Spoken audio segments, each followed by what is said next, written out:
If you snore loudly, wake up tired, or feel sleepy during the day, this episode could change your health. Because there's a silent thief that steals deep sleep without you realizing it: sleep apnea. Welcome to Blueprint for Life with Kunchala. I'm Kunchala, and here we turn science into simple, practical steps you can use right away to feel better and live healthier. If you like evidence-based health content, please like, subscribe, and share. Your support helps this channel grow. Quick note, this episode is educational, not medical advice. If something here sounds like you, talk with your healthcare provider. Today is episode 3, the superpower of sleep and the silent thief, sleep apnea.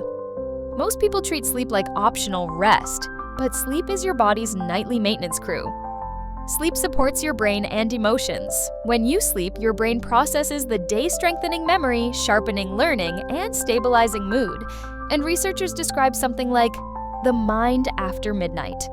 When we stay up late, judgment and emotional control can shift in the wrong direction. That's why late-night worries feel bigger, and late-night decisions can be questionable. If you've felt more anxious, more irritable, or more overwhelmed lately, sometimes the first fix isn't a new productivity hack. It's better sleep. Sleep strengthens your immune system. Sleep also affects immunity. Even modest sleep loss can reduce key immune defenses, including natural killer cell activity, cells that help your body respond to infection and abnormal cells. And classic vaccine research shows that restricted sleep around vaccination can reduce antibody response. In plain English, sleep helps your body protect you. Now here's the problem. What if you think you're sleeping, but your body is being disrupted all night long? That brings us to the silent thief: sleep apnea. Sleep apnea is when breathing repeatedly stops and starts during sleep.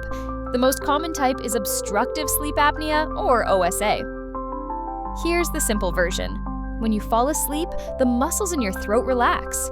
In some people, the airway narrows or collapses. Oxygen levels drop, and your brain triggers a quick micro wake-up just long enough to reopen the airway. This can happen many times per hour, so you can spend 7 or 8 hours in bed and still never reach the deep, restorative sleep your brain and body need. That's why it's a silent thief. You may not remember waking up, but your system is under stress all night. Think of sleep apnea like a hidden leak in your health. Here are common signs: loud, chronic snoring, gasping, choking, or snorting during sleep, morning headaches or dry mouth, waking up unrefreshed, even after a full night in bed, daytime sleepiness, dozing off in meetings while reading or watching television.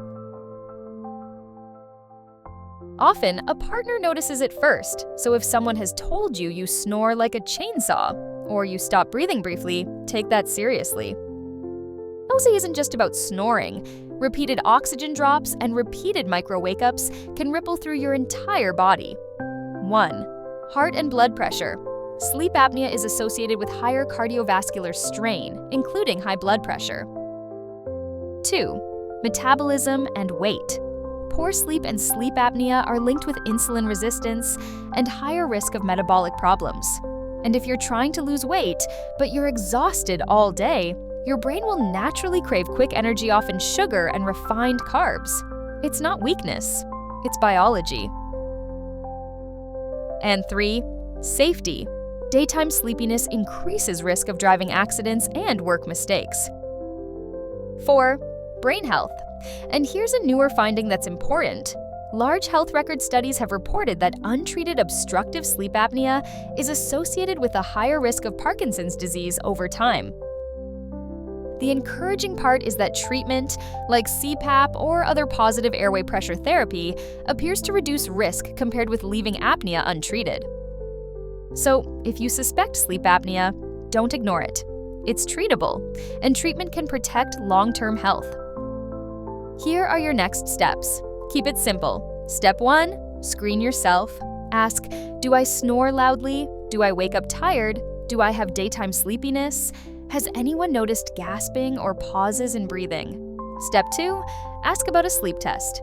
Talk to your doctor about a sleep study called Polysomnography, or a home sleep apnea test if appropriate. The goal is to measure breathing, oxygen levels, and sleep patterns. Step 3. Treat it. CPAP is the most common treatment. It keeps your airway open so you can breathe normally and actually reach deep sleep. Depending on the cause and severity, some people may use an oral appliance or other options. Your clinician can guide that. Many people feel better within days to weeks once breathing is stabilized and sleep becomes restorative again. Before we wrap up, I'd like to share the scientific references I used to prepare this episode, so you can explore the research further if you'd like. Here's the message I want you to remember. Sleep is a foundation, and sleep apnea is a common, overlooked problem that can quietly damage health, but it's highly treatable. If this episode made you think of yourself or someone you love, take one step this week. Talk to your healthcare provider and ask about screening. If you found value in this episode, please like, subscribe, and share. Your support really helps this channel grow. Thanks for being here. This is Blueprint for Life with Kunchala, and I'll see you next time. Take care. Bye for now.